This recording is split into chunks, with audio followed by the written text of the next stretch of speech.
what is it that you like about each of the two veterans that you acquired? One who is coming off a serious injury, the other who's coming off a down year. We'll start with Kevin, and I think the work that he did in the Cincinnati bullpen was exciting to all of us. And specifically, he brought back his slider, but he really started to execute his fastball and attack the strike zone, and just had success. That was, and the other thing that I thought stood out was how much good positive feedback he got from other people in the industry when we did some work on him and learned about not just his talent, but his character and what he was going to bring to the clubhouse. So that's on Kevin. And then on Zach, really good defender, a guy who I had a conversation with him 5 minutes ago or so, or right before I did a previous interview. And I think every player wants to show that they're healthy, and they want to show that when they are healthy, they can be productive and are capable of doing great things. I know he's happy to be back in the National League. I think he appreciates that style of play. I think he's just anxious to prove that he has a lot of good baseball left in him, and what I shared with him is I'm anxious to see it. And how do you plan to use both of them? Is Gosman going to be thrown into the bullpen? Yeah, we signed Gosman as a starter, and I think there's a chance that he's used in multiple ways. But I think one of the things that I've shared, I'll continue to share, is that early December is probably not the time to make declarations on what the rotation is going to look like, and I don't think it's the right time to talk about how many reps guys are going to get. Obviously, we want to give everybody the best chance to perform. Gosman showed how capable he is of going through right-handed hitters and left-handed hitters, and we're excited about seeing that. And as it relates to Zach, he's a proven defender and a longtime major league player who deserves the benefit of the doubt. These moves that you had input in, and you've seen Gosman pitch. Yeah. Well, I can share that I've been a fan of both players for a long time, and I can share that in Philadelphia, we thought about Kevin quite a bit, and we were fans then. I'm still a fan today. How familiar are you with Will Wilson? What are your impressions if you know stuff about him? Yeah, again, another guy that I had a quick conversation with. The thing that stood out to me immediately was, and just kind of like a blank, quick reaction, was he has a lot of confidence. I think he's aware. He talked about how he believes that the Giants value a college bat, and I think we're all excited about the pedigree and the talent that he brings to the table. Yeah, have you had an opportunity to look at the National League West at all? An early assessment of the divisions? Do you mean independent of what we saw last year and how it's changing, or do you mean? You're coming over to the National League Yeah, West now. yeah, for sure. Had a pretty good familiarity with the National League West, not just as the manager of the Giants, but also coming to play the National League West as the manager of the Phillies. So the answer is yes. I'm not sure if you're looking for any specific impressions. I'm happy to share. Is there anything specific you wanted to know about that? Well, the Dodgers have been to the Kings for a while. The Diamondbacks are treading water. The Rockies had a down season. Yeah. Just a kind of an impression of some of these clubs. I mean, a lot of talent across the division, and obviously the Dodgers have been consistently good for a long time, and our goal is to be consistently good for a long time as well. Gabe, what's the most valuable thing you learned in 2 years in Philly?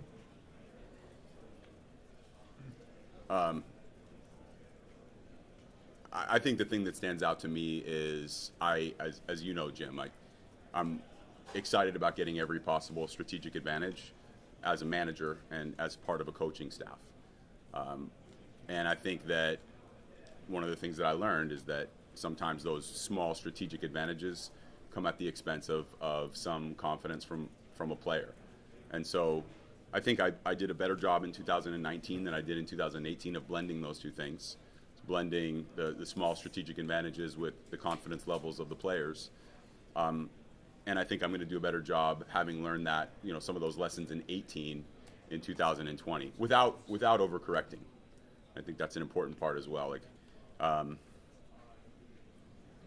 Bringing it back to the middle is important too after an overcorrection is made. And so specifically, it's just striking the right balance between getting small strategic advantages and confidence levels of players. Gabe, when you look at Logan Webb and Tyler Beatty, especially with Logan with that few innings he threw last year, how do you anticipate? I know you guys said yesterday, innings limited for him. How do you anticipate moving forward with those two?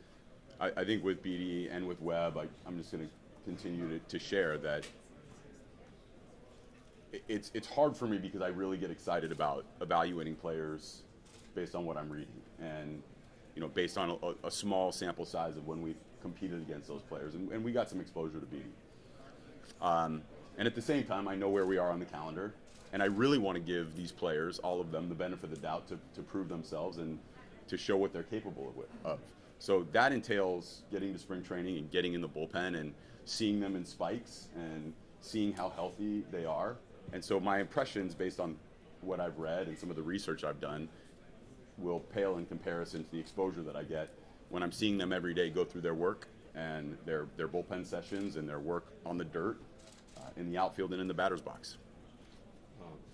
In the suite yesterday, I think you were asked about Dubon and maybe moving him around.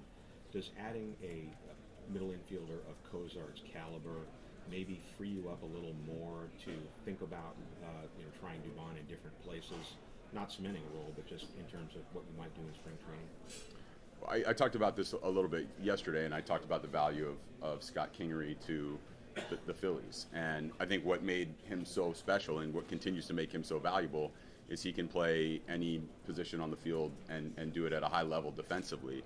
And coupled with the jump that he made offensively from 2018 to 2019, he's become such a valuable piece because you can fill holes knowing that he can move to a different position. So if you need a shortstop, Scott Kingery can fill that role, but he could also fill the role of center field. And therefore you can go fill that role with a free agent potentially or a trade acquisition.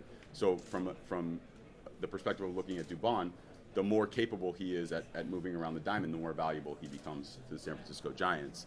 And I'm not comparing Scott Kingery to Dubon, but what I am saying is that the value of playing multiple positions, being able to defend those positions well, is super valuable to a manager and a baseball team. That's clearly something you guys prioritize, both you and Farhan. Are there any players that you're inheriting, be it maybe Longoria, Belt, someone that you'd like to see move around a little bit more than they maybe have in the past? None of those guys necessarily come to mind. I've seen Evan Longoria I saw him as a teammate. I saw him play an incredible defense at third base at that time. And then I saw him play defense last year. I thought he did a fine job. And so, obviously Brandon Crawford at times has been a plus defender up the middle. I think he still has that capability to be a plus defender at shortstop. I think one thing that I'm excited about talking to Brandon about, and I know some of our other staff members are as well, is a consistent pre-pitch routine that'll help him get off the ball quickly. And sometimes he leads with his right foot, sometimes he leads with his left foot, and I think some consistency landing at the same time will help him be an even better defender than he already is. Again, like Posey, Belt, these guys have shown the ability to be plus defenders at their positions. And I think Pose, like by way of example, is as good as he's ever been behind the plate last year. So those are things that we can really sink our teeth into. But, I don't see those guys. Again, going back to the point that I made, early December is not the time to set up lineups to decide what positions players are going to play. But it is a good time to identify the strengths. And like Posey's been an elite defender behind the plate. What do you think it would have taken for you to still be Phillies manager? What in September do you think changed your fate? I don't know. I'm not sure what the answer to that question is. The most direct and easiest way to answer is probably win more baseball games. And how many more? I'm not quite sure. You've talked a lot in the last couple of days about the guys you've spoken to, and talked about the guys you spoke to today. In the last 3 weeks, how many of your players would you say you've spoken to, and how many of you maybe met with? Yeah, so I don't know the exact number off the top of my head, but I can remember conversations that have been particularly inspiring with Posey, with Watson, with Shark, Samardzija, specifically in the weight room a couple of times, and watching him get after it this offseason. I know how motivated he is for 2020. Look, I think even superstar players like to be challenged, and I think right now Jeff Samardzija is challenging himself to be the best version of himself. I think that's true for Posey, who's kind of I trust that he's motivated right now. I know that he was excited about some changes that were being made. I could kind of go through each of those conversations. Watson just comes off as such an incredible team player in the bullpen. And the cool thing about Watson and Posey both is they've been really invested in some of our staffing and asking questions and inquisitive in a way that I didn't expect. It's been really refreshing. There was obviously a lot of talk last year about the baseballs and how they behaved in the regular season and how that might have been different in the playoffs. A lot of the managers and executives here talked about how they don't really know what to expect going into next season about how the baseballs are going to behave. Right. Do you share that? And is that in any way unsettling when it comes to just how you're going to carve out a roster? Yeah. How you're going to put together your team? Well, I have empathy for the executives, Farhan, Scott, and the executives around the game who have to make decisions without having like full knowledge of how the baseball is going to act. And at the same time, what I think is comforting and reassuring is that we're all on even footing. Nobody knows, and nobody has a real clear understanding of how the ball is going to bounce. So that puts us on equal ground, and we try to do the best at competing with the information we have. And so I don't have any frustration about it, if that's what you're asking, but I don't. Yeah, I think we all don't know exactly what to expect. Would you expect to maybe have some clarity on that maybe before opening day? Honestly, I'm not sure. I don't. It's not that I don't have an opinion on it. I do. I think the Philadelphia writers that are here will tell you that if I do have an opinion, I'll share it. But I don't. I've been thinking so much about staffing that I haven't really thought about the baseball that much. Gabe, how would you describe those 10 days and 10 or so days in limbo while you're waiting to hear your fate? And what were your last words with John? Well, the last words were thank you for the opportunity. And those 10 days were challenging because I definitely wanted the opportunity to continue to manage the Phillies. I wanted to see the work that we put in, and I wanted to see it through the finish line. And in my mind, that finish line was still in the future and in the distance. And I think there's going to be a lot of great things accomplished in Philadelphia next year. But it was difficult, and sometimes there's a real silver lining to those situations. And I think the Philadelphia Phillies got a great manager in Joe Girardi in place, and I think I have an opportunity to manage a club that I'm incredibly excited about, and the people that I'm working with I'm really excited about as well. So I think interestingly, even though it was challenging those 10 days, it worked out pretty well for the Phillies, and I think it worked out really well for the Giants as well. Hey guys, I'm sorry, I gotta wrap it up. They gotta get Beltran in here. Okay, thanks, Matt.